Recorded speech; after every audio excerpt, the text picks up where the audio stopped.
नमस्कार मेरे प्यारे प्यारे बच्चों, आपका एक बार फिर से स्वागत है आपके अपने प्रोजेक्ट भाई ऑनलाइन यूट्यूब चैनल पर। और हम कर रहे हैं क्लास 10th की केमिस्ट्री का चौथा चैप्टर कार्बन एंड कंपाउंड। और आप पहुंचे हैं अपने आज के इस लेक्चर पर जहां हमें समझना है कॉयल और पेट्रोलियम को। कोयला और पेट्रोलियम, ऐसा कोई बच्चा नहीं होगा जिसे कोयले के बारे में और पेट्रोलियम के बारे में ना पता हो, लेकिन आज समझेंगे इसे थोड़ा सा और भी अलग तरीके से। तो आइए समझ लेते हैं। सबसे पहले मन में आएगा सर कोयला क्या है, तो कोयले के बारे में भाई ऐसा कोई बच्चा नहीं होगा कोयले के बारे में नहीं पता होगा।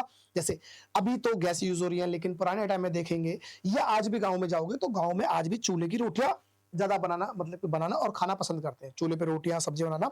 ठीक है, तो चूल्हे में अब लकड़ी लेके आने पड़ती है और लकड़ी को जलाने के बाद जो बचता है उसे भी हम कोयला बोलते हैं। आजकल इलेक्ट्रिक प्रेस का इस्तेमाल हो रहा है, हर घर में मिल जाती है, घर में कर लेते हैं। लेकिन पहले प्रेस नहीं होती थी तो क्या होता था, प्रेस वाले पे जाते थे। अब आज भी आपके आस पड़ोस के मोहल्ले पे प्रेस वाले पे जाओगे तो वहां प्रेस, लेकिन कब जाते हो, जब लाइट नहीं होती। तो लाइट नहीं होती तो लेकिन प्रेस वाला प्रेस कर देता है आपके कपड़ों पर।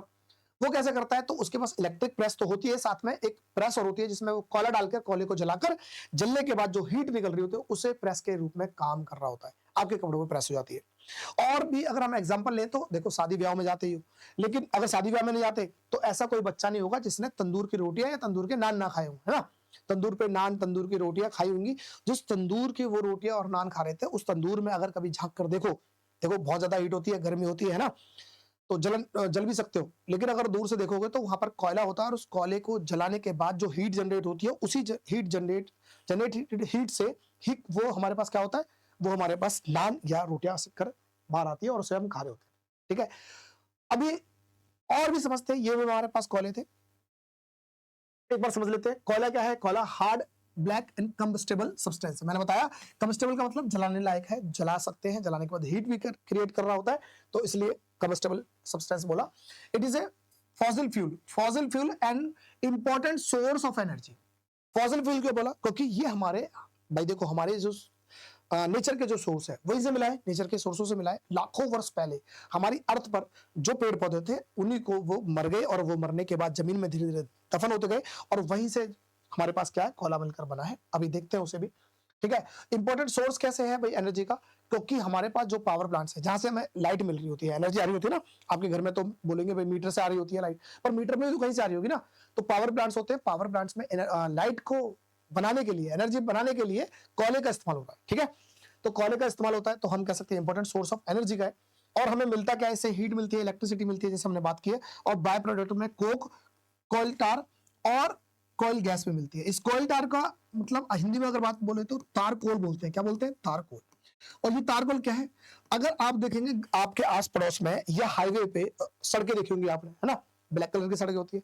अब उस सड़कों को जब बनाया जाता है, कभी अगर देखा हो तो जब बना रहे होते सड़क, तो वहां पर सड़क बनाने वाले क्या करते हैं, एक ब्लैक कलर का ना सब्सटेंस होता है गाढ़ा सा, उसे सड़क पर बिछा रहे होते हैं, फैला रहे होते हैं, और वो सूखने के बाद सड़क हो जाती है स्ट्रॉन्ग। ठीक है, सख्त हो जाती है सड़क। तो वो भी एक क्या है, वो भी एक कोयले का ही प्रोडक्ट है, जिसे हम तारकोल या कोयलटार बोलते हैं। बात समझ। अगर हम बात करें कोयले की, तो कोयले हमारे चार तरह के कोयले मिलते हैं, जिसे हम बोलते हैं पीठ। एक होता है हमारे पास पीठ, एक होता है एंथ्रासाइट्स, एक होता है हमारे पास बिटुमिनस, एक होता है हमारे पास लिग्नाइट। ठीक है, ये हमारे चार तरह के कोयले होते हैं। और अगर हम बात करें इस, देखो एंथ्रासाइट की, ये इसमें बहुत ज्यादा कार्बन मिल रहा होता है, जैसे 92 से लेकर 92% से लेकर 98% तक कार्बन मिलता है। और अगर हम सड़क की बात करें जिसके हम तारकोल बोलते हैं, वो तारकोल किसका होता है, वो बिटुमिनस का होता है। किसका होता है, बिटुमिनस का। तो ये तारकोल है ना जो सड़क पर बन रहा होता है, वो बिटुमिनस होता है। इस तरह से हम बोल सकते हैं चार तरह के हमारे पास कोयले हैं जो मिल रहे होते हैं, नेचर के थ्रू मिल रहे होते हैं। ठीक है, आगे देखते हैं। तो बात आती है कि भाई कोयला बनता कैसे है, तो वो हम एक बार बात कर चुके हैं, फिर देखते हैं दोबारा से कोयला बनता कैसे। ऐसा नहीं है दुकान पे जाओगे तो आप बोल दो भैया 2 किलो कोयला बना दो, तो वो 2 किलो कोयला बना दे।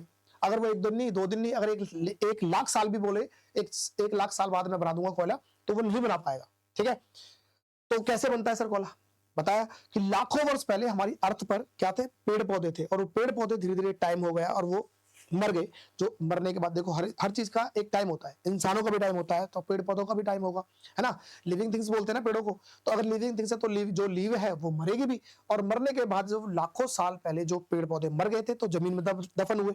अब जमीन पर उन पर लेयर आती थी मिट्टी की, है ना, लेयर आती गई, तो हुआ क्या, धीरे धीरे वो पेड़ पौधे जमीन में दफन हो गए, और दफन होने के बाद अब उन्हें नहीं मिली ऑक्सीजन, ऑक्सीजन नहीं मिली, और ऊपर से टेम्परेचर और प्रेशर हो गया बहुत हाई।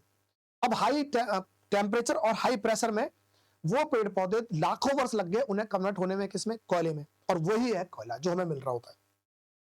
ठीक है, तो वही सब कुछ यहाँ लिख रखा है। हम बात करें इसे क्यों फॉसिल फ्यूल बोलते हैं, क्योंकि एक्चुअली में है क्या, ये हमारे पास जो प्लांट्स थे, जो प्लांट्स के रिमेन्स थे, वो पहले कभी बहुत पहले अर्थ पे जिंदा रहे होंगे, और वो मिलियंस ईयर्स ऑफ अगो वो क्या हो गए, वो ही कन्वर्ट हुए हमारे पास क्या, कोयले के रूप में। ठीक है, तो ये कुछ हमारे पास जैसे पेड़ पौधे थे पहले, ये मर गए, जमीन में दफन हो गए, और दफन होने के बाद यही कोयला क्या बनकर हमारे सामने आ गया। चलो बात करते हैं पेट्रोलियम की। तो बहुत बच्चों के मन में चल रहा होगा, सर पेट्रोलियम, अरे सर मैं जानता हूँ सर डीजल, सर पेट्रोल।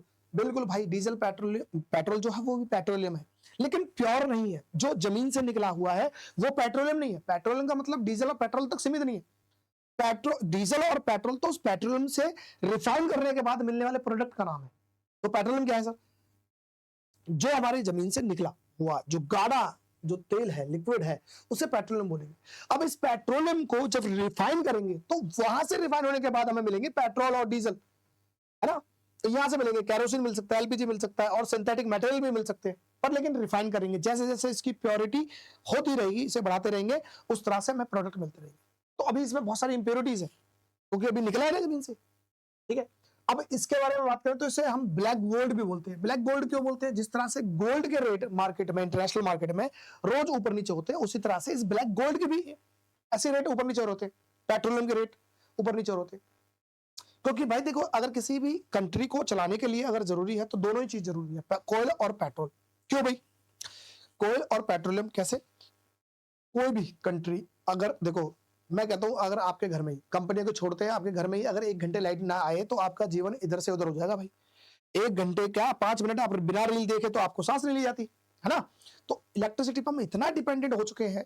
और इलेक्ट्रिसिटी में क्या, कहां से आएगी भाई, आप बोलोगे सर मीटर से आती है, तो भाई मीटर से आती है, लेकिन मीटर में भी तो कहीं ना कहीं से आ रही होगी ना, कोई ना कहीं पावर प्लांट से आ रही होगी। अब पावर प्लांट में बनाने के लिए आज भी सबसे बड़ा जो सोर्स है ना पावर प्लांट में, पावर जनरेशन के लिए, वो कोयला है। तो कोयला नहीं होता तो इलेक्ट्रिसिटी नहीं बन पाती। अब धीरे धीरे कम हो रहा है, लेकिन अभी भी कोयले पे डिपेंडेंट है। दूसरा, अगर हम इस क्रूड ऑयल की बात करें, जो जमीन से निकला हुआ क्रूड ऑयल है, इसे रिफाइन करेंगे तो डीजल पेट्रोल बनेगा। अगर इसे ये ना निकल रहा होता, इसे रिफाइन ना कर रहे होते, तो डीजल और पेट्रोल नहीं बन रहा होता। और डीजल पेट्रोल नहीं बन रहा होता तो बहुत सारी इंडस्ट्रीज हैं जो पेट्रोल और डीजल पर डिपेंडेंट है। इवन हम कहते हैं अभी भी बहुत बड़ा मेजर पार्ट है जो ट्रांसपोर्टेशन का, जो डीजल और पेट्रोल पर डिपेंडेंट है। भाई डीजल पेट्रोल नहीं होता तो ट्रांसपोर्ट नहीं होता। एक जगह से दूसरी जगह आने में जितना टाइम लगना चाहिए, अब हम उसे टाइम को, क्या होता है, पुराने टाइम में अगर जाते होंगे तो घोड़े से, रथ से जाते होंगे, पर लेकिन डीजल पेट्रोल का खोज होने के बाद क्या होगा, आपने गियर बदला और आप पहुंच गए।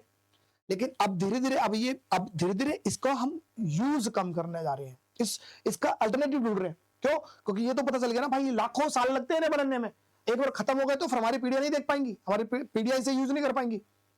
तो इसलिए कोशिश करी जा रही है गवर्नमेंट के द्वारा कि भाई अगर ट्रांसपोर्ट को पेट्रोलियम के यूज से बचाकर उसे इलेक्ट्रिक वाहन पर कन्वर्ट कर दिया जाए, इलेक्ट्रिक से चलाने दिया जाए, तब जाके। अब इनडायरेक्टली होगा क्या, इलेक्ट्रिक से भी चलेगी तो इलेक्ट्रिक कहां से बनेगी, इलेक्ट्रिसिटी कहां से बनेगी भाई, पावर प्लांट में, पावर प्लांट में फिर दोबारा से कोयला यूज होगा। तो कुल मिलाकर ये हमारे लिए बहुत इंपॉर्टेंट है, किसी भी कंट्री के लिए इन पर डिपेंडेंट है भाई। ठीक है, अभी देखते हैं भाई ये कहां से आएगा। तो जिस तरह से हमने बात की थी भाई, कोयला क्या है, कोयला लाखों साल पहले पेड़ पौधे थे अर्थ पर, और वो धीरे धीरे मर गए, और मरने के बाद वो जमीन में दफन हो गए, और टाइम बीतता गया, दफन होते गए, दफन होते गए, उन पर लेयर चढ़ती गई मिट्टी की। और उसके बाद जब देखा उन्हें ऑक्सीजन नहीं मिल रहा है, और बहुत ज्यादा हाई टेम्परेचर हो गया, और बहुत ज्यादा हाई प्रेशर हो गया, तो वहां पर वो कोयला कन्वर्ट हो गया। अब बात करते हैं समुद्र की। अब बड़े बड़े समुद्र है, और समुद्र के अंदर, अब ये समुद्र लाखों साल पहले भी रहे होंगे, इस लाखों साल पहले रहे समुद्र के अंदर समुद्र जीव रहते हैं, जिसे हम एक्वेटिक प्लांट बोलेंगे या एक्वेटिक एनिमल बोलेंगे। तो उसमें छोटे छोटे प्लांट्स भी हो सकते हैं, और जिन्हें हम टाइनी प्लांट्स और टाइनी ऑर्गेनिज्म बोल सकते हैं। तो समुद्र में रहने वाले ऑर्गेनिज्म और जो प्लांट्स है वो भी क्या होंगे, मर रहे होंगे। अगर मान लो छोटी सी मछली मर गई, अब ऐसा थोड़ी है मछली मर गई तो इस मछली का अंतिम संस्कार होगा या बाहर निकाल के दफना देंगे, नहीं भाई, इसे कहाँ रखना पड़ेगा, ये मरी तो जमीन में या तो कोई दूसरी मछली खा जाएगी या फिर ये जमीन में दफन हो जाएगी, धीरे नीचे नीचे बॉटम पे आ जाएगी ना।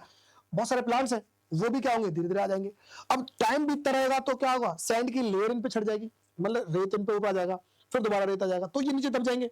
अब दबने के बाद अब इन्हें हो जाएगी फिर से ऑक्सीजन की कमी। ऑक्सीजन कमी होने के बाद प्रेशर हो जाएगा हाई, हाई प्रेशर और हाई टेम्परेचर में ये जो है हमारे एक्वेटिक प्लांट और एक्वेटिक एनिमल्स ये कन्वर्ट होते हैं लाखों साल में किसमें, पेट्रोलियम। और उसका हम क्या करते हैं, ड्रिलिंग से निकालते हैं।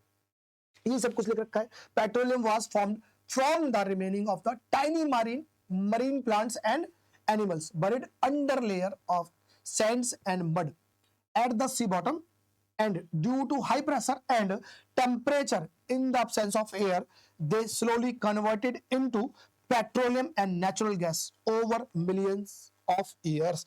तो लाखों साल लग जाते हैं बनने के लिए, समझ में आया। अब लाखों साल में जो चीज बन रही है उसे इतना ज्यादा हम बहुत ज्यादा भारी मात्रा में यूज करके खत्म करने की कोशिश कर रहे हैं, और खत्म कर देंगे तो हमारी आने वाली पीढ़ियां तो नहीं देख पाएंगी भाई। घर में एक जना है, 2 बंदे हैं घर में और 3 गाड़ियां हैं, तीनों गाड़ियां किसकी है, डीजल की है, हवाबाजी करनी है भाई, है ना, तो डीजल यूज कर रहे हैं। तो इसलिए तो ये भाई गवर्नमेंट की भी उम्मीद है, और ये तुम्हारा चैप्टर में डालने का भी मतलब यही है कि आप इस डीजल पेट्रोल को यूज करना बंद करो, कोशिश करो अपने आप को कन्वर्ट करो इलेक्ट्रिक वाहन में अगर लेने की जरूरत पड़ जाए तो, ठीक है। तो आज के क्लास में बस इतना ही, मिलते हैं नेक्स्ट क्लास में नेक्स्ट कॉन्सेप्ट का। धन्यवाद।